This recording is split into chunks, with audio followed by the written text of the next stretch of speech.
Hi, welcome back to a Trafficking Free America podcast. Today we're going to continue our Advocate series, a deeper dive, and today we're going to be discussing episode 2. Our guest today is Oree Freeman. If you've watched episode 2, you've been introduced to Oree and her story of when she was first trafficked. And we're going to hear a lot more about Oree. If you want to go back to season 1 of Trafficking Free America podcast, she actually shares her entire story, like a lot more details. It's a 3-episode season, and then with a 4th episode, and talking of her, our founder and CEO Kevin Malone talking with her about how we can do better prevention. Oree is actually an advocate herself. She is an abolitionist who is helping educate others around like the truth of human trafficking, how it actually happens, and she's helping many young kids, like teenage and a little bit older, and sometimes even younger, to really ultimately understand their value and help prevent them from being groomed or going into the life like in many ways she was pulled into it. So we're excited to talk to Oree and kind of get a deeper dive into understanding how the church should really respond to episode 2 of Advocate, and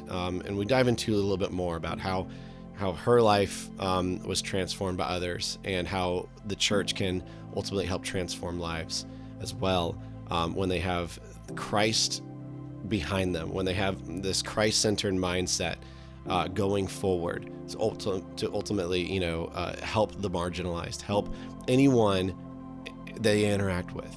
It's a discussion about knowing certain signs, knowing how to combat it by basically developing relationships with anyone we encounter, as Christ has really called us to. And so she gives some really cool insights as to how she does this in her everyday life, and how we can also do it ourselves. So without further ado, let's get into our interview with Oree. Well, thanks, Oree, for joining us today. It's a pleasure always to speak with you and talk with you. I know that our audience is like eager to hear from you and hear some more stuff from you as well after watching episode 2 of Advocate, which is, a hard part of your story and whatnot. But I want you to go ahead and let the audience know, like, who is Oree? What's going on with your life right now? Where has God taken you and everything? I'm actually currently living in Texas, and I was definitely called there by God, and you know, a lot of redemption has happened there. I will be very honest with the audience. I think that people don't recognize that survivors can't heal until they're out of surviving. And so, although I was in California doing a lot of work for the past almost 10 years, I just was still surviving. And that was the biggest thing my therapist talked about, is that when I get to Texas, she wanted me to thrive, because you can be very busy. You can be full of, doing a lot of advocacy work, but it was good chaos still. And I didn't even realize, as soon as I moved to Texas, my life got stable, my life got quiet. That's when the PTSD came in. And it's so funny how God works, because my first day up there, I got in an Uber, and it was a veteran for over 25 years, and he was in Iraq and everything. And he talked about how it wasn't until he got out of the service to when his PTSD started. And so I realized, being in Texas recently, was like, I needed God more than ever now, because this was the healing process. It's easy to, as difficult and as hard as it can sound for people that might not understand what it's like to be trafficked, or to live a life of consistent chaos and pain and trauma. It's easy to choose the easiest way out. It's easy to do the things that you know how to do. It's very much hard, and it takes a lot of courage to heal. It takes a lot to face yourself, to face the things that you've been through. And so that's where I'm at right now. I'm definitely in a reflective part of my journey. God has definitely have given me a lot of revelation just living in Texas and raising my daughter. I'm sitting here in my grandparents' house, where I lived when I was fresh out of the life, and they were sent to me by God. I would not be where I'm at if God didn't send people to love me and people to show up for me in my life. I believe in the power of unlikely relationships, and He's used people to show His love, to bring me closer to Him. And so, while living in Texas right now, I'm currently in school for philanthropy. So I'm doing a lot of nonprofit management. I'm doing grant writing and learning the business side of things. I'll probably be going to graduate school after, and start applying next year. I'm raising my daughter. I think the biggest thing, I read something today in the devotional, is that sometimes it feels like I'm not getting any progress right now because of all the different puzzle pieces are being placed together. But I think I'm doing the most important work, and that's the work on myself. I can't pour from an empty cup. And I think a lot of times, so many of us want to help and we want to pour out, but we haven't been poured into. We Mm, haven't took the time to really heal, to really focus on our healing. And so a lot of things that, although I was advocating and I was doing so much work, I was advocating from a place of pain and not from a place of healing. And so now I'm able to look at relationships and interactions with the youth that I work with. I recently just did actually a presentation the other day. I was a keynote for young boys who are incarcerated, who are fighting juvenile life. Some of them are getting released. And I didn't see perpetrators. I didn't see men who had young boys who might have the crime that they committed. I seen young boys who are broken, who come from broken homes, who had stories. And so the only thing that I could give them that was the most important thing is how they move forward. How do you propel forward and what that mm, looks like? And you have a choice now. And so I was able to speak from the heart, and being a woman, being a female to another male, to being to young men, they hurt me. And so I'm just in a place of healing. It seems so small, maybe to especially society and to the world right now where we're at, but it's a huge thing. I think my number one focus is the Lord, and my focus is my relationship with him, because I know him as my savior. I know him as a savior because he rescued me. He's the only one that rescued me, whether if he used people, um, because he used people, but I know him as my savior because he saved me. But I'm getting to know him as my father. I'm getting to know him and respecting him as my king. And that's just the truth about it. I know mhm, him as saving my life. I know what it's like to be in a bed and I needed, you know, to get out of it. I know what it's like to jump out of a moving vehicle or escape the hands out of a trafficker or a buyer. I know what it's like to be saved and delivered from drug addiction and those things. But I didn't know who he was as my comforter and as my father, and someone that I could depend on and that I can mm, call out to and that could be my best friend. And I surely didn't respect him as my king. And see, that's a different relationship as well. And so being in Texas has definitely given me time to really just rest. I think every survivor needs a time to rest and to restore, because it's so much stuff. I'm 28 years old, and getting in maybe to a relationship that was really healthy, I realized that I wasn't ready yet because of the trauma that I've experienced, that I still got a lot of healing to do, because I'm still numb. I still feel objectified. I still feel like an object to someone who loves me. And so those are the things that we have to work on as survivors, or that the community has to come in and help to give survivors rest, and to be able to restore, to be able to really be rejuvenated, so that way I don't end up in unhealthy relationships. I don't end up in an unhealthy or complacent marriage, or I'm not raising my kids at the bare minimum, that I'm raising my daughter at my most healthiest place. And yes, that's a journey, but she's my number one you know m- mission right now. And mhm, so that's important. So that's where I'm at right now.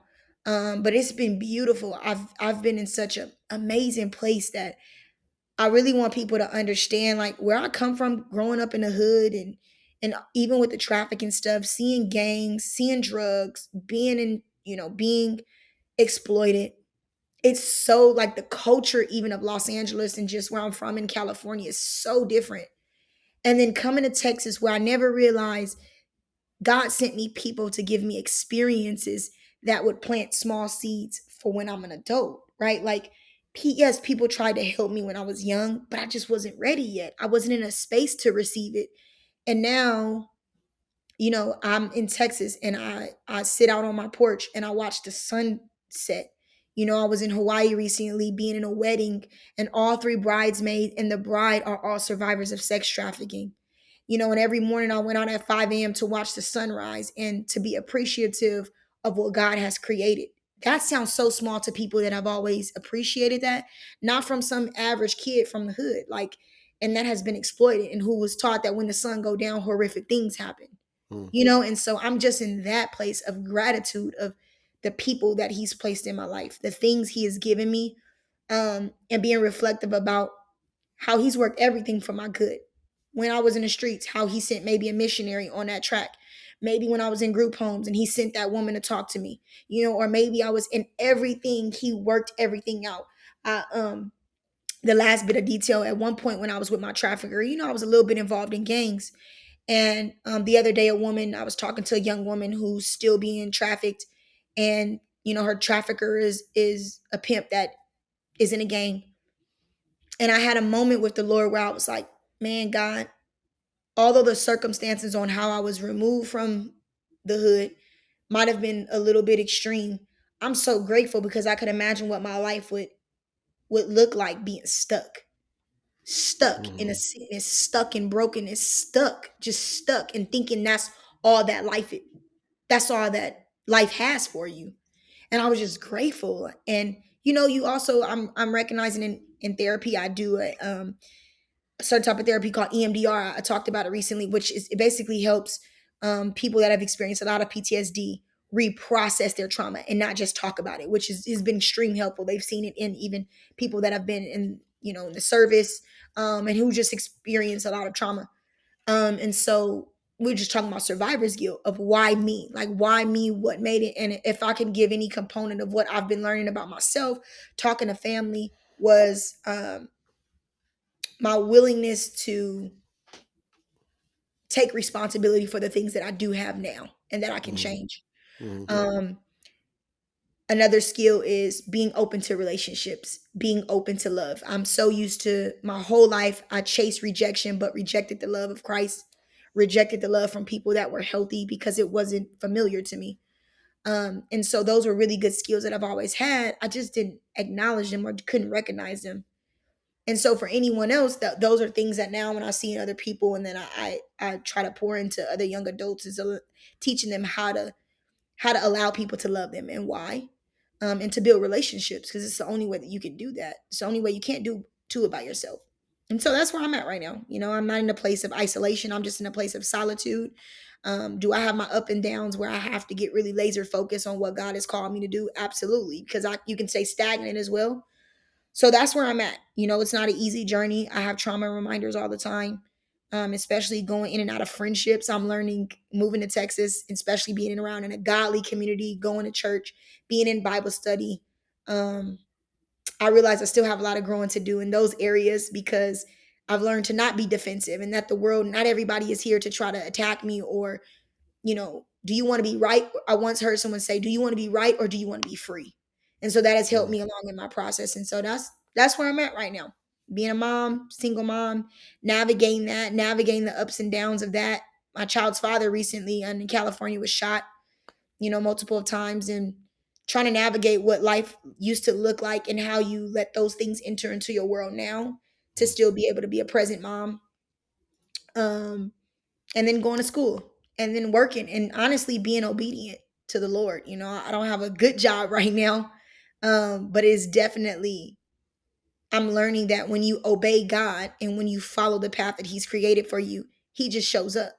And that's the biggest thing for me. I don't like my job where I'm at, but guess what? I get to go to school, I get to flex my schedule. They're very, very mindful and they work well with just being a single mother and maybe not having babysitting for Evelyn and stuff sometimes. And so even in that, and then people showing up out of nowhere and wanting to give me a scholarship, and being able to help me really rest and be like, okay, I'm working this job and don't pay that well, but someone else showed up and said, hey, I want to help you out, I want you to get through school. So it's just all God. Mhm. That's that's good that you're here, and I love to hear how you kind of like what's the word, like you kind of are able to recognize where you're at, in a sense of like, okay, this is my environment, this is where I'm going with things. You're not, you're aware of things around you, and that's really, that's a lot of growth, a lot more growth than I hear from people without your trauma. Mhm. um so inside this episode, this is episode 2, which is like the first time we're kind of like really punching someone a little bit in Correct. the gut, to kind of give like, this is what modern day human trafficking is sort of looking like. Here's one aspect of it. And uh, it, unlike some of our other episodes, and like episode 3, 4, 5, where we actually do kind of focus on a little bit more restoration. Like your restoration story is actually in episode 3. So for those who haven't seen it, gotta keep watching. But you know, the one of the reasons why we left it the way it was we wanted someone to kind of, and we wanted to kind of end the night with or end the video with the idea of why didn't you say anything, which is a quote that you gave. um I want to like help the audience understand and know what you mean by that, and what how can we start to think to ourselves, I don't want to miss an Oree. I don't want to accidentally miss something like that. I don't, what, what should I look for, or what should I even do in that situation? I Mhm. think someone feels like overwhelmed by that. I know I did when I first heard about like, what would I even do? I mean, yeah, sure. Human trafficking hotline. I get it. But like, is that what I'm supposed to do? Like, it's just this weird thing going on in people's heads. So maybe help, encourage and help them understand how you can see someone and do something and say something. So I'll give an example. I was in an airport probably a couple months ago, and there was a woman that came in. She had a black eye, and her nose, her nose was just, I could just tell it had been bleeding, and in her lip. I watched probably over 50 people stare at her and look at her, and no one said anything. And I walked up to her, I handed her a napkin, and I sat next to her. I'm like, "Is everything okay?" And she said, "Actually, I'm on a flight because I'm running from I'm in a domestic violence relationship and I have nowhere where I'm headed. I just got connected with an organization." That's all it took. We've Mm, heard stories about the flight attendant that thought something was wrong and she slid someone a note on a napkin. I think as humans, as bad as many people don't want to say, we don't say anything. We mind our mhm, business. We see things that might be um, disheartening or that might be a red flag, and we choose not to say nothing. We see a young girl with an older man, or we see a young boy with an older man, or things like that that just seem out of place, and we choose to mind our business. I think the reason why I've done things like that is because the reason why I've said something is because I understand and because I know it, because I've seen things. Anytime you see someone, like another example, I was at my daughter's swim lesson out here in Orange County, and there was a woman that, by her actions, she was very timid when the coach was talking to her. It was very strong. I can just tell by her body language that something was going on.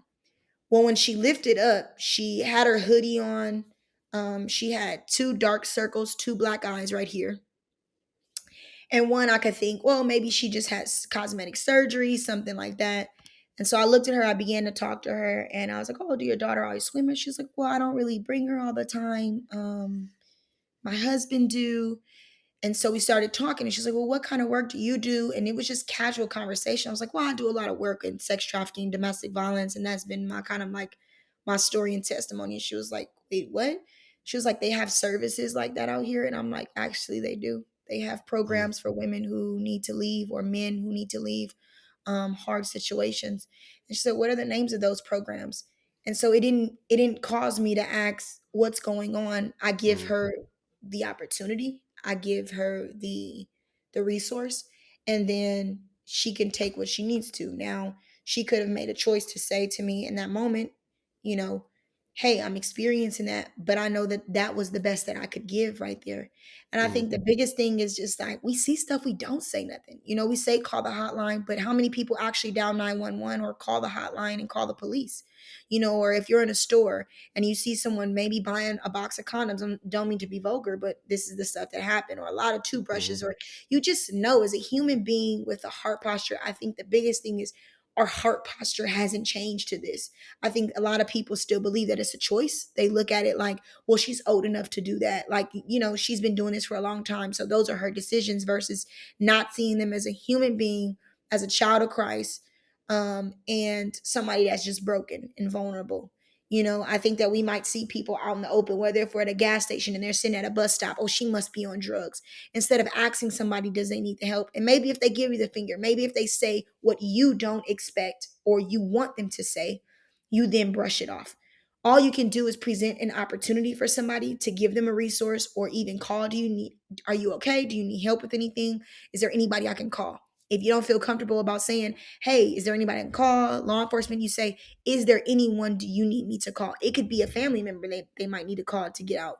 And so I think a lot of us continue to turn the other cheek, instead of really acknowledging what's right in front of us. Now, some of the signs, I mean, that people have seen is it's just when you see somebody in distress. There's never been a person that I have ever passed up that I have seen in distress. I acknowledge everybody. You need to be very mindful of the people that you see. Now, does it hide in plain sight where a woman or a young boy might not be beaten up, or things like that? Absolutely. But I think that I pay attention. I'm very intellectually aware of my surroundings. And so I can see a young dude. I came out of Disneyland the other day. It was a young boy sitting down on, like, outside of Disneyland, sitting on this thing. And I looked around, no parents was around at all. He seemed a little distressed. And I said, hey, sweetie, are you okay? And he said, yeah. And I was like, where are your parents? And it just so happens that he's one of the kids that live in one of the hotels around Disneyland. Right. And so I'm just very aware. And I think that a lot of people choose not to see things as well because we're so busy, Mm-hmm. and I think we just have to acknowledge who and what's in front of us. Now, it's different. Like, I can sit here and say, what do people need to do? Because if you work in any service field, when you're in contact with people, um, there are just signs that you can notice, whether if it's someone bruised, whether if they're timid, whether if they're with somebody older, whether if there seems like they don't really have control over their own belongings or their life. In this day and age, a lot of stuff has just happened over the internet. Honestly, it's happening over the internet, even for women. I was speaking with two women who are still currently in their life, and they called me the other day, and their parents don't know, but the parent basically called me and said, she hasn't been coming home. She's been leaving my grandchild here. I'm a little bit concerned. And so I was able to call and say, like, hey, what you been doing? And this young woman said to me, why do you always call me every time I'm doing something? Like, and I was like, well, you just got placed on my heart. And so I can tell she was intoxicated. It's 1 in the morning. I'm tired by then. I'm asleep by then. The average person from working a long day is tired, but you're up. So it's small things. It's the things that honestly are out of the abnormal for most families. It's no different than with children, right? Like, they're spending a lot of time on the internet. They're talking to people that are older than them. They're lying about their age or their identity. It's those things that are really important that we have to catch early on as parents. I just had a conversation with my niece the other day because of little stuff. I'm a mom, so it was some older dudes at Disneyland, and I caught her looking. I'm like, they ain't your age, so what you looking over there for? And I don't know, that has nothing to do with her, but it has everything to do with her environment and who she's been raised by, right? So, it's those things. In all honesty, if I'm out in public, I'm very aware of what's around me, and not because I'm hyper, sensitive, but just because I'm paying attention to people. Mm-hmm. I had a young man that walked in one day. I remember I was walking out the store, and the trafficking looks different, but it's also a form of exploitation. A young boy coming out the grocery store in Orange County that's predominantly, right, Caucasian, Asian Pacific Islander, African American young boy. Clothes were really dingy. School time, and you're out and you're selling candy. And I asked him, I said, sweetie, are you okay? Like, who's where your parents at? Oh, I'm just here with my buddy. I said, listen, I'm not here to get anybody in trouble.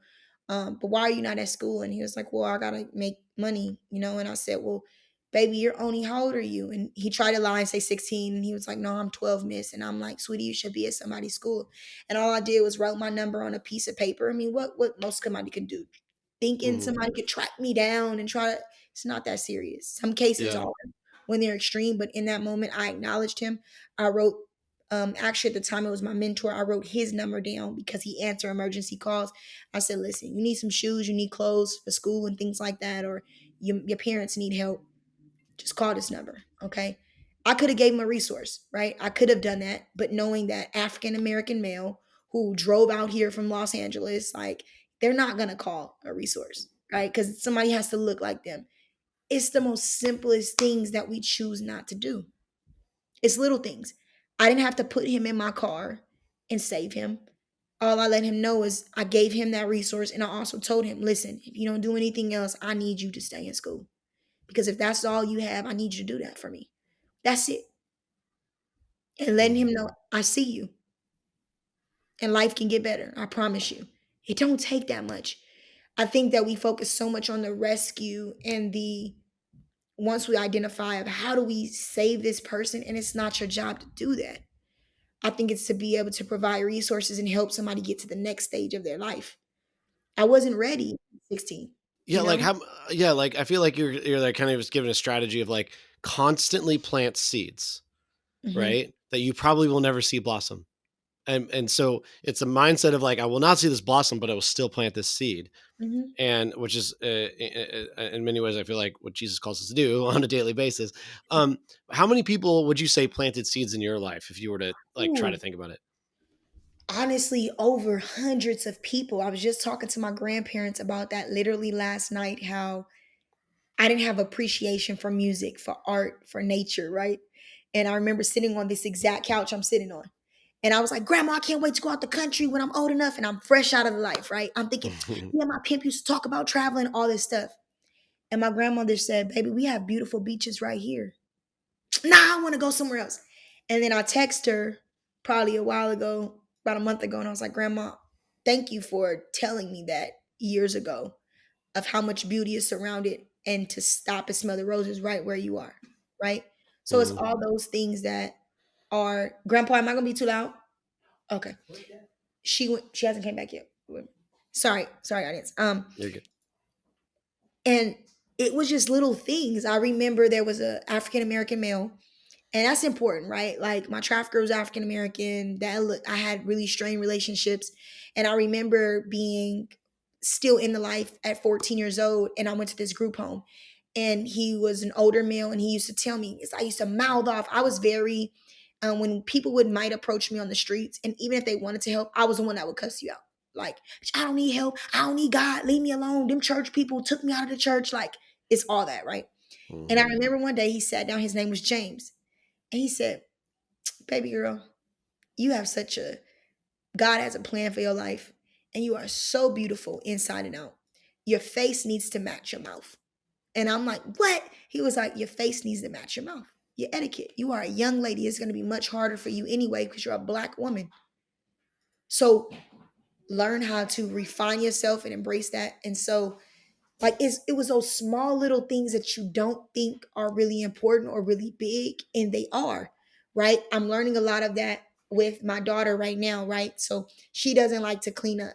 And so she'll cry about it. And then I'll say at home, sweetheart, there are going to be a lot of lessons in life, a lot of things in life, messes that you're going to make, and you're going to have to clean it up, right? You're going to have to do it on your own. And so it was little things that people taught me. There was a woman that, in a group home that I remember when I first got out of their life, or someone like Jim Carson.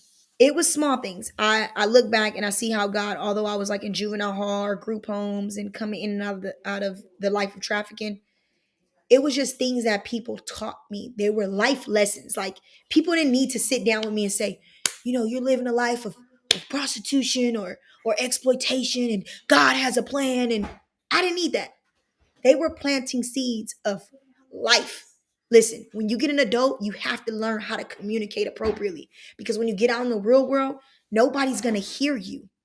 And so it was all those things where people planted seeds that made me start believing, not only in God but in myself and my worth. So I remember at one point when I was at this group home in Orange County, and they would hug a lot, right? Like they would hug you, they would tell me how much you were worthy, all these things. And when I left the group home, I was gonna go back to my trafficker, and I was gonna, we call it AWOL when somebody goes AWOL. And so I left the place, I AWOL, I went up the street, and I had this whole plan in my head of how I was gonna, physically rob somebody, all these things in my head. I was gonna do that to another individual. Well, when I got to the Stater Brothers, I started crying because I couldn't do it. And I called the people, this lady that was the house mom, and I said, Amy, what are you doing to me? What are you people doing to me? You people are crazy. What are you doing to me? Because I couldn't hurt another human being. Mhm. Because it was the love that people poured over me when I would scream, when I would yell. And, to Bria or Regale, they would hug me so tight. I'm like, nope, I'm not letting you go. Like, to show me that no matter how broken I felt, no matter how unworthy I felt, and sorry, audience, that's my daughter and my grandmother in the background, but um, I was loved and that I was worthy of love, no matter how bad, filthy I felt. And I think they were life lessons. It's not this big grand thing that people try to make it seem with trafficking victims of, like, my grandparents loved me right where I was. Like, I would have never expected to come and live with individuals who were from separate worlds from me. In Southern California, like, I remember first moving up here, I was like, my grandparents live in a gated community. Like, you would accept me. You would love someone like me. And I think people miss that we feel that inside. Like, how could someone like you love someone like me? My daughter's godfather is a police officer that I met during training and doing first starting the work, first getting out of the life. And I remember the first time he invited me to his home. I was like, you would invite me to your home? And yeah, Oree, why wouldn't I? And I'm like, no, no, no, I don't think you understand. We're from two different worlds.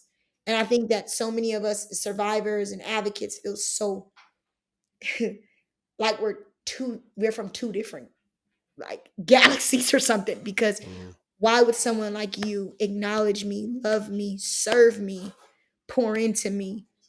Because I don't act like you, I don't talk like you, I don't come from where you come from. And I think that's just so important that the two worlds can collide. I can learn from you and you can learn from me. And so it's small things that we can give to these people. We can give to people who experience this stuff. And it's ultimately about seeing them, acknowledging that they're a human being, acknowledging that they have something to offer, whether that's a skill, whether that's housing, whether those are the mechanical things, or whether that's just a hello, whether it's just seeing them. I had so much church hurt. And I remember the first time my grandmother took me to church again, and these people, I'm like, why are these people like this? This is not what I'm used to and accustomed to. I was so used to being condemned and told I was going to go to hell, all these things versus what I'm experiencing. And so it's also about giving survivors and people that are experiencing trauma new experiences and opportunities to relive things in a positive way, right? I was trafficked right across the street from Disneyland in a Motel 6 before it became the Best Western Plus, right? I can say and sit here and say, I never want to go to Disneyland because I watch people go in there, those families, and do all that. Or I can say, hey, I'm going to go with my family with a new organization that took me to Disneyland for the first time when I'm an adult and got a new experience, Mhm. right? So it Mhm. was small moments. I can honestly say when it comes to kids, it's exposure. It's things that they might not see no value in it right now, but they will later on. When I was fresh out of the life, when I was 15 years old and I started making the transition, I remember going to like plays and operas and banquets and etiquette stuff, and going to the universities, UCLA, USC, and all these different schools to get exposed to stuff, and then being a college student now and being like, wow, I had no idea that those little small moments would lead to big dreams, right? Mhm. You don't Mhm. think it is because maybe the kids are running around the campus. Maybe they're talking, oh, we got to walk. They're teenagers. What do you expect them to do? No different than coming from a healthy home and being like, man, why we got to go down there for family tradition? I don't want to do that. It's because it's something they're so accustomed to versus kids that aren't. It's the same thing. And so I think it's about, if you're a part of the community and maybe you don't service people in the front lines. But what can you do? Time, resources. I think those are the things that you can give. Maybe you're not in an environment where you might see trafficking, right? But maybe it's your time. How can you serve other people? Maybe it's your resources. Do you know people that might have job opportunities that can provide survivors that are ready to be in the work field? It can be other things of like time that is intimate. Maybe I do a workshop. Maybe I go and serve in that way. Maybe I go and meet with the girls and meet with the team. How can I help the team navigate working with them? Maybe I'm a business owner. What can I teach the team to start teaching them how to budget and manage money? I met my grandparents, just to be honest, The house that I'm at right now, I met my grandparents at 16 at a Saddleback Skills for Life at a resource place. And what happened was building relationship. That's it. Relationship. Had nothing to do with trafficking. Yes, it was provided by a nonprofit organization for foster youth that were transitioning out of the system. But they decided to say, hey, like they were open to having a relationship with me. Like that's all it takes. Can I say that everybody can do that? No. Did we have our ups and downs? Absolutely. But two from separate worlds. Was there a middle person, Jim Carson, that helped navigate those things, and did my relationship change over the years? Did it grow? Yes. I think that we make it so complicated than what it is. You know, every survivor that I've known, over 175 of them, whether they received services or they didn't, what really helped them in their life was connections and resources. Is there red tape in the system? Yes. So people that don't work in the system, that is in ministry, or might just be teachers, or might be parents that find out about this issue and want to help. It's about connection. I'm not telling you to move somebody in your house. I'm not telling you to do that, but give what you have. That's all you got to do. Give it, and then don't expect anything in return. I think as human beings, we want a return in a good way. We want to see it blossom, but they're gonna blossom in their own timing. And I think that's the biggest thing I'm learning in my own life, serving kids. That, guess what? What has helped me so much is that day when I went to go work with those young boys, or when I'm working with a young girl right now in Chicago. Guess what? She might leave tomorrow. But what I did was I gave my time, I gave all that I could. And at the end of the day, I showed up and I was present. And I can't expect her to want to talk to me every single Thursday. I love you, Grandpa. Talk to you later. Okay, I'll talk to you soon. Okay. So it's all those things that is so small, but really big. It's these kids are not asking for a lot. These young adults are not asking for a lot. Like, my heart hurts because, like, I'm talking to younger adults that, like, I just want stability. I just want somebody to love me. I want people in my life to surround me. I am so blessed. When I say blessed, I have hundreds of people who are in my life that will show up for me. Hmm. When life gets rough, when I moved to Texas and life got hard. How can we as the church make everyone feel that way? You know what I mean? Like that's not something that that should be a rarity when you have how many how many Christians do we have in this nation, or professing Christians? How many churches do we have in this nation? Every person should have hundreds of people. Mm-hmm. How can how can we how can we start making society and our culture feel like they got 100 people in their corner, Mm-hmm. ready to have a relationship with them as well as help with resources? How can we make people feel that way? Well, I think the first step is, so before one of my mentors passed away, Jim Carson, one of his nonprofits, he talked about he wanted to start a program that was called Stronger Together. And what it was about was connecting with ministry workers, connecting with all different types of people that wanted to be in an individual's life. He was going to give you room, because when you think about nonprofits, most nonprofits or organizations don't want you to get close to the survivors, right? Because they want to be mindful. But he created a program that was going to be vetted, right? That when you came in, okay, you want to help an individual. Can you wrap your arms around this family, this mother, this single mother of 3 kids, who's a survivor, who survived drug addiction, who survived, her pimp, or been to prison? All this. Can you wrap your hands around her? Can you wrap your family around her? And what does that look like? And what it looks like practically was like there was going to be a buffer. That would be me. That would be other survivors to help the other family navigate that relationship. And what does that look like? How it might ebb and flow, how it might get difficult sometimes, and be able to have a middle person to talk to the survivor and this individual to say, hey, um, this person is passionate and wants to help you and your family and wants to just love on you. You love me, right? You respect me. You trust me. The biggest thing is trust. You trust Oree. So do you trust that these people that I'm bringing into your life will do that as well? Yes, I do. And that's the thing. It's the middle person. Program and just somebody that's experienced something. It's hard to just say, trust me that these people are going to do the right thing. well, I don't even know you from Adam and Eve. You're just a program. Like you need someone there that can build a rapport and a relationship. And so that's the practical piece. I think that the body of Christ, the biggest thing is you have a lot of people that have a lot of time sometimes. And I'm not talking about from jobs, I'm talking about even in age. A lot of our elders that can make time for those type of things. Um, and support families and support the mothers or support the children.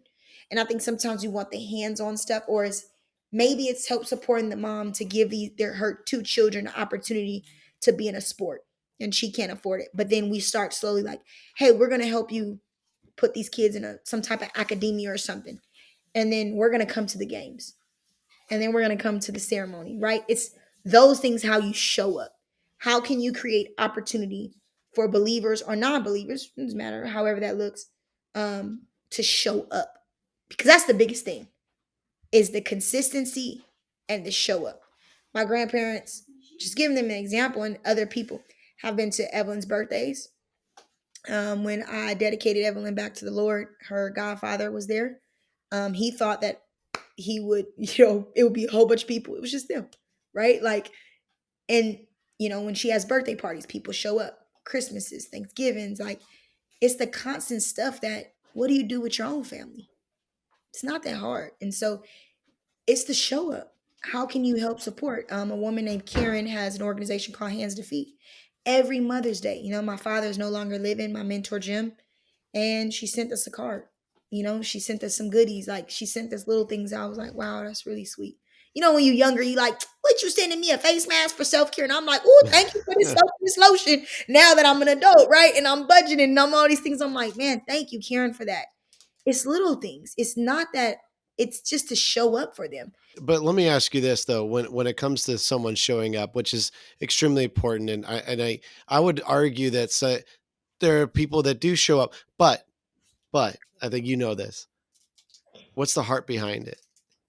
And Oh yeah. if you know that you're kind of doing it for sort of your own self-righteousness or your own pride, I feel like if people did that to you, were you able to see right through it? Yes. It is. My dad used to always talk about this, about how a lot of us that have experienced trauma will test people that love us. And he would say they're not testing you, they're testing the people that have hurt them, right? Because they've had a revolving door in their life. And I'll give you a good example. I have a mentor right now who's like my mom. I call her mom. My daughter calls her Nana. And she's up the street, actually lives up the street. And Sherelle was brought to me through Jim. Same way through my grandparents, right? Jim seen an article, a newspaper, and he knew, no offense to anyone, as a Caucasian man and as a Black woman, there were things he could not teach me, right? And how to navigate certain things. And so we were having this conversation. I'm like, Dad, you just don't get it. You just don't get this part. And he said, okay, baby, you're right. And one day he's at the beach where he goes every 5 o'clock in the morning. He opens up the paper, and what do you know? Sherelle Jackson, top CEO firm, things like that. And give me 1 second. Grandma, you got to leave, right? Okay. African American woman, partner in her firm from Los Angeles, California, overcame domestic violence, comes from the hood, right? It was like right there. And he wrote her a letter, a simple email, and said, hey, Sherelle Jackson, you don't know me and I don't know you. I don't want any of your money, but I got a young girl that needs to know you and you need to know her. I now have a stocking over their chimney, me and my daughter. Her whole family, everyone knows I am that woman's daughter. Has it been easy? No. We just got into it the other day. Because she has 3 sons, right? Never had a daughter before. And then we both from the streets, and she's refined, and I look up to her. She's a businesswoman, like amazing. And she has, when Jim was alive, Jim would help navigate, like, listen, I remember we had an incident at one time. I remember I was hurt because she left, but I wasn't hurt because she left. I was hurting because my mother left. And I was like, Mom, why are you going with him? Like, why are you going with your boyfriend? My mom's a 60-year-old woman going with hanging out with her boyfriend. Girl, I was just with you all week. I'm going on with my boyfriend.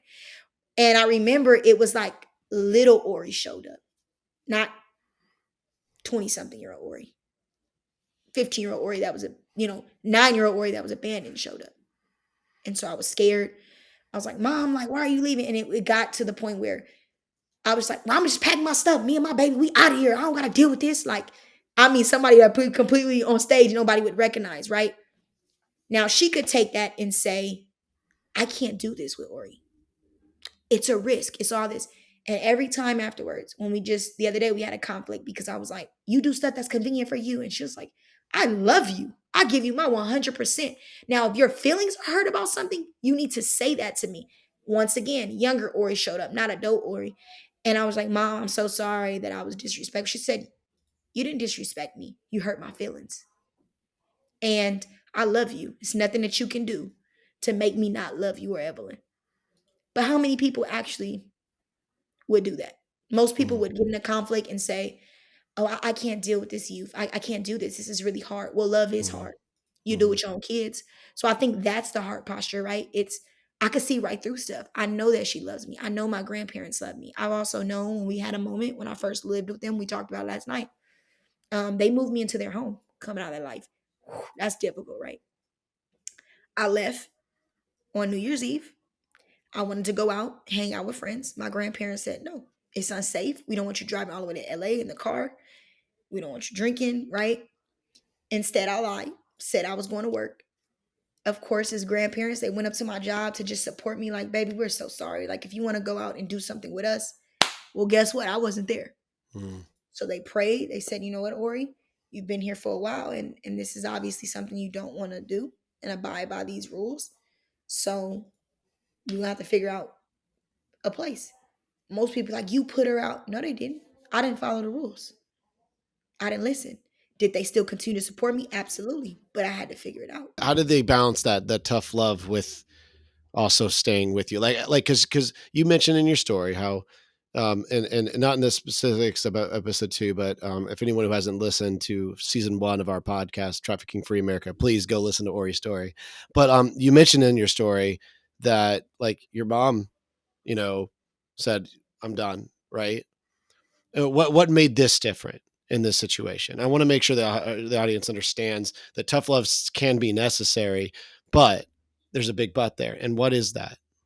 Well, a kid, I'm different. I was employed. I had a job. I had financial stability, and Mm-hmm. so, and I also had other people I could go stay with in temporary. But what it did, it made me save my money to go get my apartment to be responsible. Because there's a difference between helping and enabling, and so that's the same thing with serving people, right? I think the difference was that I was 12 years old, still needing chances versus 19 years old and having resources, right? That's the difference. Yeah, yeah, yeah. So what? So okay, yeah. No, I apologize. I was thinking that you were a little younger when you were mentioning that. So what? Okay, so let's create a scenario that of like what you know. I hear what you're saying there. So like the question is, in a general way, how do we show tough love by showing that we're not going anywhere at the same time? I mean, you have to also, the biggest thing that happened with, let's say, tough love, right? So the system is changing in California and across the nation. And I had multiple of youth say to me when they got out of the system, they've received resources. People know about sex trafficking. They're providing with help.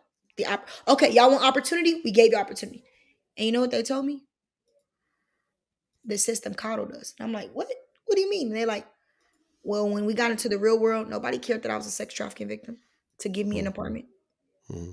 They don't care. When I went on my job interview, he don't care that I'm a sex trafficking survivor. I still got to come to work. So I think there needs to be a healthy balance of stuff, right? And that's Sure. what I had. I had such a great healthy balance. And so what that looked like was so for example, younger survivors might have outbursts, they might get triggered, they might yell, they might do things like that. Mm-hmm. And be upset, feel unsafe. And so they might do something. And so for me, I would like fight, break windows, stuff like that. And I had a probation officer that taught me accountability. It's the biggest lesson I ever learned. And she said, after you do something, you made that decision. I want you to call me first before they call me. Because if they call me first, they're going to tell me their side of the story and I can't hear you. So I want you to call me after you have an outburst.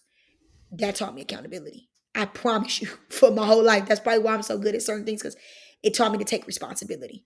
And so I'll be like, hey, Miss Wolfolk, which that's Evelyn's godmom. Isn't that beautiful? The relationship, right? That's Evelyn's godmom now, and now my business partner. And I was like, Miss Wolfolk. She'd be like, what happened, Oree? And I'm like, well, I was on the phone with my mom. She said she doesn't want to do family reunification. So I got upset. I threw the milk carton and threw all the chairs down and broke the plates. Why did you do that? I was like, well, because I was mad. And then the staff hung up the phone on me and didn't give me time to say goodbye to my mom. Okay, so your feelings were hurt. You didn't get to say goodbye to your mom. Now, why would you go and break property that don't belong to you? Because I was mad. Well, you can't do that. Would you do that if that was your house? No, I wouldn't. So don't do it there. Because now those people got to clean that up. And so even though I might not have heard it at the time, it taught me to take accountability. But then she would also say, now you know your consequences, right? And I would be like, yeah, I'm gonna be on red and I can't go to the game this week, or I can't go to the youth event this week. And do you know why you did that? Why you can't go to the event? Yes, because I chose to, when I got upset, to do that. Right? She said, well, in a couple of days, if your behavior is much better and if you cannot have any outbursts, then we'll reevaluate. Mm. Now, new society culture will say, no, no, no, no, no. You That's a trauma reminder. Give her opportunity. But Oree in my head would be like, I ain't gonna get in trouble for it. I'm gonna keep doing it. Right. So Yeah. that's the tough love part. It's things like that, or and I can only speak because let's be honest, a lot of the tough love doesn't only happen until they get into service fields. If they're incarcerated, if they're in group homes, or if they're in foster homes. But tough love in relationships, like we just talked about, a young woman who's still in life called my grandparents, needed help and assistance. Hey, they helped her out, got her a ride, a Uber. They sent her $10 for what she asked for. Then after that, when you keep calling us like, no, you figured out how to get there. Now you got to get back. You know why? Because you're still using drugs. Mm. I can't keep doing that because last couple times we supported, and that's okay. And guess what? I'm still going to accept your phone call. I'm still going to come visit you. I'm still going to love on you. And Jim did that. Um, Tough love looked like when I was speaking at one point, when I first started speaking. Um, I didn't stop using it at first, like when I was like fresh, like 18. And I remember I got intoxicated and was high. And I had a speaking event. And that man came in my house. He had a key to my house. She's like, key to my house. And he called me. And we had that type of relationship. And Mm. that man came in there. I ain't telling you to do that, but that was my daddy. He was hardcore from Brooklyn. That was my mentor. And literally, like, there was water. I felt water on my face, and I woke up. And he was like, get up. And I was like, no, I went out last night. He was like, get up. You made a commitment to go speak to these people. Get your butt up. You decided to go out and get drunk last night. Go eat some food. Go drink you some milk. Get your butt up. He said some other things because like he said, get up there and get yourself together. And I remember being in the car like half asleep. I remember it just taught me to like, you want to be an adult, you want to be grown, and you want to do grown stuff, then you better be able to handle your business the next day. Mm. And it's just little things. It was tough love. It was like I remember somebody broke in my car. I remember I lied actually, little stuff like this. I lied about somebody breaking into my car so I didn't have my rent. So I called my mentor. I was like, "Oh Jim, I didn't have my rent. Blah blah blah. Somebody broke into my window." Okay, cool. Oh, my car got impounded for this. When really I was somewhere I probably shouldn't have been. Right? And they got taken. And he helped. He supported. Guess what? Next time, oh dad, I locked my key in the car. My money's in there. I don't have my rent. Figure it out. That sounds so. It's like we try to support survivors in the things we think that they need, when it's like they really just need stability. They need stability. They need Mm. a healthy environment. They need opportunities the same way that you would give your own children opportunities. And so I know that those don't seem practical for people that are engaging. But if you want to engage with them, I think that the biggest thing is most people are going to probably want to provide services. And so when do you know when to stop providing services for someone? And I think that that door should always be open, because you never know when someone is at their worst and they need the help. I think that you just have to, whether it's the programming or discernment. And I'm saying this as a believer, like you praying about things. So my grandparents are big on, they pray about everything, everything when it comes to that. And so it's simple stuff like that. Like you don't move unless the Lord says move to. You know, I'm spiritually asked for me too. When I need to help somebody, I had a young girl right now who needed help, and I prayed about it. And I was like, you know what? I can't support you in this way, but I'll support you this way. You know, I'm not getting you a flight ticket back to California. Um, and then I know she's gonna run again. I'm not doing that. But hey, I'll get you a bus ticket. And guess what? The bus might be longer, but there was a compromise. And so it's stuff like that, right? If I want to help a one young woman or a young man out, I'll say, hey, I got this one dude, he was being trafficked, a young boy. I would get him Ubers until when he like, oh miss, I need an Uber at my house. I said, I'm not doing that. You found your way here. You could do it again. Like it's only so much. Now I'm not saying I've done it one or twice. I probably did it like 8 times with an Uber. But then after the 8th time, I'm like, no, you going to your friend's house. I'm not doing that. And guess what? He found his way there, right? So it takes Well, some I think you got to earn the trust first before you can exactly. truly be tough. Is kind of what you're saying. Is like figure. I think people want to start out with a tough relationship. Oh no, yeah. You have to be very gentle. You have to be very gentle. I think the biggest lesson that I've learned for me and for what my father did was you have to meet people right where they were. Mhm. And that's the thing he did. Yeah. You might want to meet me at the church. I don't want to meet at the church. I'm going to meet you at the Denny's. And that was Jim. Mhm. And Jim used to always say, because people would tell him, those kids are just using you. Those girls and those guys are just using you. And you know what he would say? It's okay. I know, but they're not using me. I let them use me. Because you know what? They might be calling me because I need to eat because they haven't ate in 3 days. But guess what? In the 25 minutes that I got with them, I'm getting ready to pour into them. Yeah. And I think that was the thing, is that do I know that sometimes my kids might be like, oh, Miss Freeman, I need this, I need that. Or, oh, yeah, are you busy today to come see me? Because I need to get my prom dress. But guess what? Did they really use me? Or I'm trying to give them an experience that I didn't have, or that they deserve. And so it takes time. I think we want to rush things, even as a community, when you're doing this work, or if you want to get into this work, you can't rush trust. Jim always said that it takes a survivor like 5 to 7 years to completely trust. Now, for somebody else, they're like, whoa. But I've known Jim for over a decade now before he passed away. And so I always knew, I trust that he could make the best decision for me. I trusted that he was on all my medical papers, that if I ever ended up dead or life support, I knew he wouldn't pull the plug, or that he would make the right decision. I trusted that.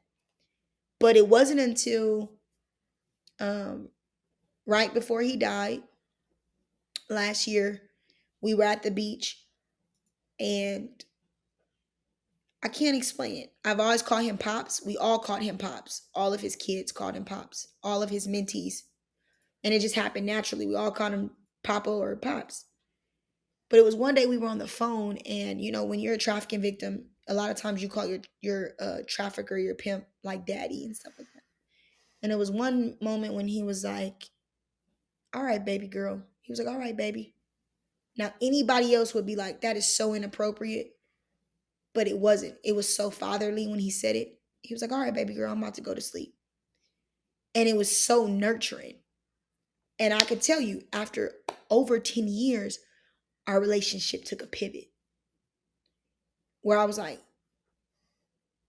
hey, that's my daddy. That's my dad. It's nothing nobody could tell me. Mhm. And I remember walking with him on the beach before he died. Like, he was talking to me on the phone the other day, dad, and he was like, all right, baby girl. And it like solidified us. Like, this is my father, you know, like Mhm. anything traumatic, any perverted thing that I've experienced, it was nothing, was that. It was like, this was my father. And he was talking to his baby girl. And that takes time. And I think a lot of people have, please be dedicated for the long haul and the long ride. And we know when your heart is pure. My grandparents, they're white, come from Southern California, like different backgrounds. And they just love me. They love me. They sat up here till 10 o'clock at night talking to me about the Lord and how to navigate life. And they love me. They've shown up. And it hasn't been easy. And it's not going to be easy. And that's what I'm going to tell people. I've told people it's not easy loving people that have experienced this kind of stuff. But it ain't easy raising your kids neither. So it's the same type of love. I think that it's the expectation. Stop placing expectation on why you serve and to keep serving. It's not that difficult. And so love with no expectation is, I mean, that's biblical, right? Don't be easily offended. Love doesn't expect anything. Like it just doesn't. The Lord wasn't like that. Jesus wasn't like that. He didn't expect anything for somebody to be washing his feet or, meeting someone at the well that they had anything to give. And I think that's the key is that the people that you choose to serve and that you want to serve have nothing to give. So will you continue to serve them? And so that's the heart posture. Mm. What does that look like practically in different fields? It's going to look different. But I know. I have a great relationship with Kevin Malone. And like him and his wife believe in me, believe in my vision. And like, man, they've just showed up for me. When I had to move to Texas, like, what's holding you back? I don't got it right now. Kevin, no, you leaving. Him in Maryland, no, you getting up out of here. You're going to Texas. God called you there, you Mm. going. With nothing in return. And I knew that. Kevin don't look nothing like me. You know what I'm saying? Like, and so, but his heart is his passion. It's the biggest thing that I use now from him is I'm like a bull in a china shop, right? Like it's his heart to want this stuff to be eradicated and change. And that. When it's just something that people genuinely like, he genuinely wants to help survivors. He wants to help me. He wants to help them versus, to be honest to the audience, so many people are jumping on this trafficking train. Like, I want to do human trafficking work, I want to serve them. And like, you don't know how nitty gritty this stuff gets. Like, are you really in it for the good cause? Because it don't end up, kids die on you. I've lost kids have been killed, have been murdered. um and it don't always end up good. Everybody is not an Oree Freeman. Everybody doesn't get the success story. Everybody's not a Rebecca Bender. Everybody's not a Leah Albright. Everybody's not, you know, um, a Josie Feimster or a Christina. They don't always end up like that. So will you still love? Will you still serve when you don't know how this story ends? I have the last question for you. As people hear your story, and yours is the first story that they're going to hear in this series, what do you want people to think about, understand, and feel after hearing your story? What is the purpose you want your story? Um, what purpose do you want your story to be or to have? I want people to learn how to really love unconditionally and not expect anything in return. Um, and to live a life of service. That was my dad's quote. And no matter what you're doing, whether you're some white guy from Brooklyn or some black girl from wherever, right? Little black girl from the hood, and like, I still have a lot to give, and whether that's me being a school counselor, whether if I'm a mother, whether if I'm working at Walmart, it doesn't matter where I'm working at. I can still serve other people and love other people, and whatever you have to give it. Because you can't take nothing with you. And I think my life mission is not only to live a life of service, but to die empty. I want to give everything that I have away, everything, all of me, everything that is inside of me that God has placed there. I want it out there for the next generation. All the lessons, all the love that I have to give. Like, I want to go like that. And I think that the biggest thing is that so many people think they have a heart posture, but we place conditions on our relationships. We place expectations on our relationships. I'm in a Bible study group, and I'm watching how people place expectations on how you want to serve Christ. That ain't the way it is. And I think it's the biggest lesson that I'm learning myself and that I want other people to know. Like, to just do it. Like, just love people. We place we place expectations on how we want to be loved. Listen, I'm all for self-care. I'm all for this boundary stuff. And the Lord has given us boundaries because he loves us. But all this stuff is like, it's really about you. You really make it about you. You make it on how you want people to love you and how you want to serve and what you get to gain and how it makes you feel. It ain't about you. It's all for his kingdom. And so when we do a better job at that, then we can do a better job of really helping restore and redeem what has been stolen and lost in the boys and girls and the women and men who've been exploited. That's the biggest thing. And it's the biggest lesson that I want people to get and that I want people to do is just to serve with all your heart, serve however you can, and then just love with no expectation. And just do that. If you can do that, it makes it much more easier. And you don't know how many lives you can impact by doing that. You know, every person in my life, and it's hundreds of them, I wish people could see my family photo. They love me with no expectation. And it might not look like how they wanted to look, but they love me because that's the way Christ loves us, you know? And so, I mean, that's what I want people to do. Because I mean, it's really no handbook to this. I think we try to teach people how to do it. And I'm just learning, even in this field work, when you're working with individuals who've experienced sex trafficking, we want them to live their life the way that we want them to. And we don't meet them right where they are, you know? And so Casey's story is different than Josie's. Oree's story is different from Leah's. And Leah's story is different from Rebecca's. And Rebecca's story is different from Nisha's. And Nisha's story is different from Maui's. But my job is just to help get them there and get them on the path that God has called them to and God created for them. It is not my job to tell them what that looks like or even how to do it. It's just to help walk alongside them and just be there. People just want somebody there, and that's it. You can give your time. You have time. You have enough over 24 hours in a day. You have enough time. And so it's just about, where do you place your priorities and where do you place how you want to serve, you know, and that's serving God's kingdom and that's helping other people. It's not that complicated. We make it complicated. Like all these curriculums and pillars on how you serve people, just love. But a lot of people don't have love in their heart in that way because they're still broken. They still have a lot of healing to do themselves. You know, I've seen that. I'm in the Bible Belt. I'm in Texas, and people love with expectation. Well, it has to look like this, and you got to be doing this to be loving and serving the Lord, or you know, in order for you to be a part of this Bible study group, to be loved on, you got to be a certain way, and it takes a journey for people to get there. I remember what it was like smelling like marijuana. I remember what it was like high on drugs. I remember what it was like laying on my back and being raped. I remember those things.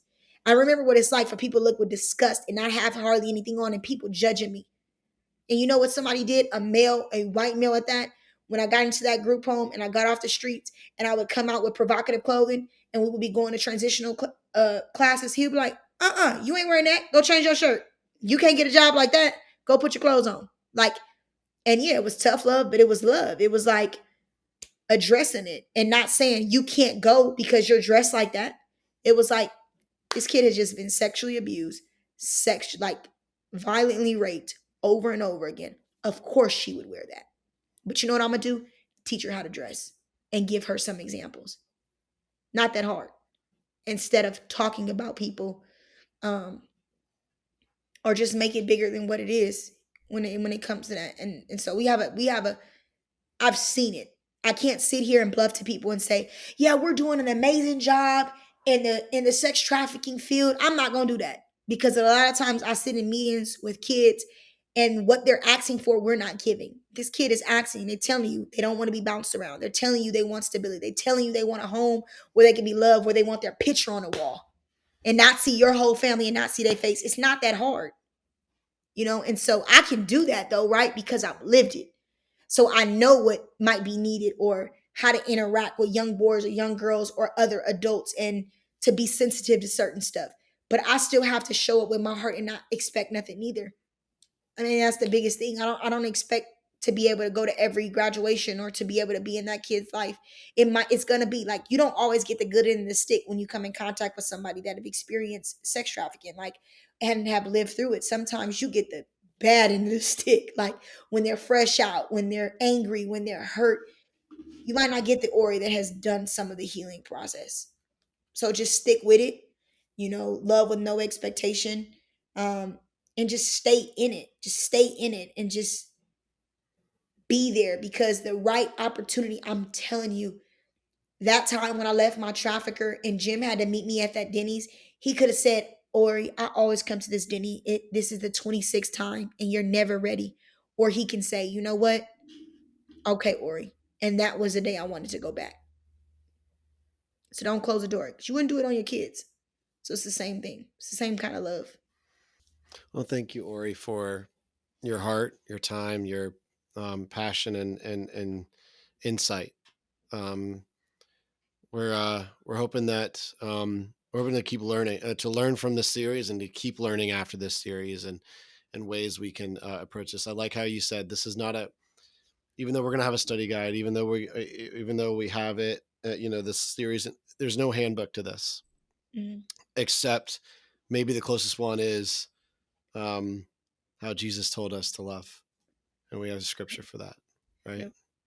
Yep. Well, thank you, Oree, and I pray that everything goes well for you in Texas, and keeps on going well, and we're praying for you and your family and your daughter, and thank you again.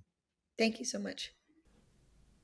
Thank you for being with us on the Trafficking Free America podcast, and in the season 2 of continuing and further discussion about our Advocate series. If you have not heard of or don't know where to download our Advocate series, please go to advocateseries.com, and you will find a link to ultimately access all the videos, download our study guide.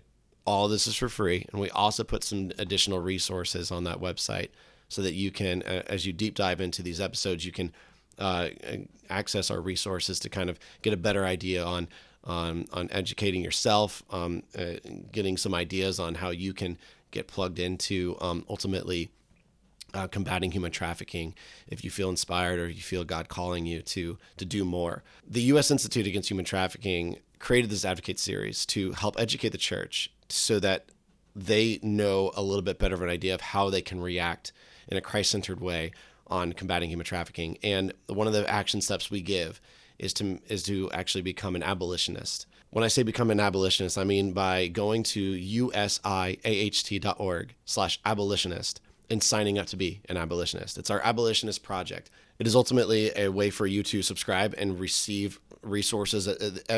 Every time on a daily basis, we're trying to create content and find more resources and more ways to rally and unite the church together and others together to combat human trafficking. And by signing up as an abolitionist, you get resources right away from us to do that.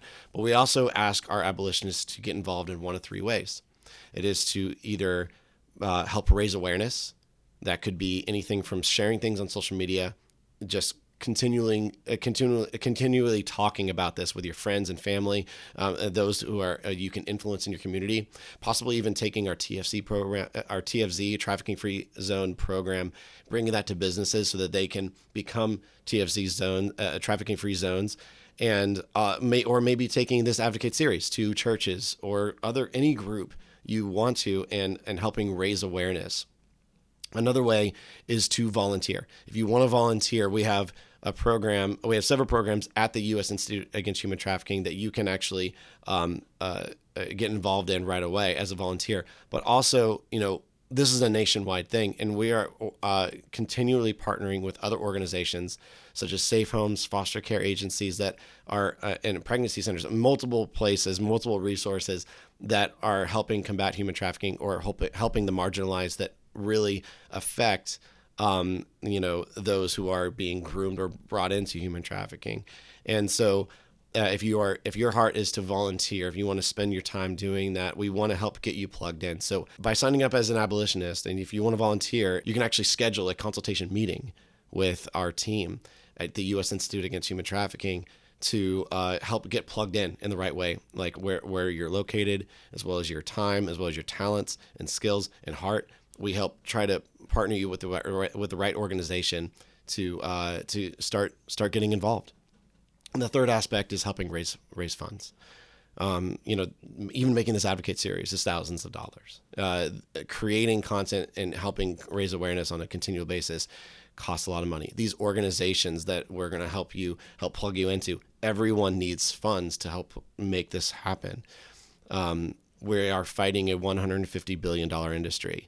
And if we're coming in with pennies compared to that, it's going to be a longer haul, right? It's going to be a harder fight, and it's going to take longer, and there's going to be more victims. Money is definitely not power, but money is a natural resource to help those who are being marginalized. This entire thing started with money, and we can combat it with good. If you have a talent for raising money, I want you to help us raise money. I want you to help fundraise, whether it's giving yourself, whether it's getting others rallied around this to give to the U.S. Institute Against Human Trafficking, or it's rallying around your local organization that you know is combating human trafficking and you can help them. Ultimately, we need you to help raise funds. Ignoring the fact that funds are a need is ignoring the fact that people are in need. These funds will help those people. And I want to make sure you're researching. And if you want to talk to the U.S. Institute Against Human Trafficking to help make sure you're choosing a good organization that's truly putting, their money where their mouth is, that's another thing we're trying to help too. We're trying to weed out those who are doing good compared to those who are maybe just, exploiting the fight against human trafficking, which is also real. So guys, thank you for listening to today's podcast. Again, if you're ready to get involved after watching the Advocate series, I encourage you to go to usiaht.org/abolitionist and actually sign up. And if you have not watched this Advocate series, please go to advocateseries.com and download and watch this 5-video series, and then go and sign up to become an abolitionist, because I promise you, you're going to feel pulled into helping in any way possible. Thank you.